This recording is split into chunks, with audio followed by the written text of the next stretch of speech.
এই সাম্প্রদায়িক শক্তিদের বলে দিন, বিভাজনকারীদের বলে দিন, ফেক এসটি/এসসি সার্টিফিকেট ইস্যুকারীদের বলে দিন, ওবিসি নিয়ে মাইনরিটিদের সাথে নির্যাতনকারীদের বলে দিন, ওয়াকফ চোরদের বলে দিন, দেবত্ব সম্পত্তি চোরদের বলে দিন, রেশন চোরদের বলে দিন, চাল চোরদের বলে দিন, চাকরি চোরদের বলে দিন, এই চোরদের বলে দিন ইনকিলাব, ইনকিলাব,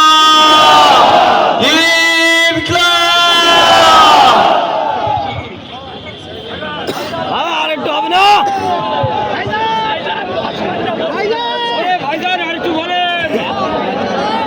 এই সভাপতিকে দিয়ে শেষ করে দেন।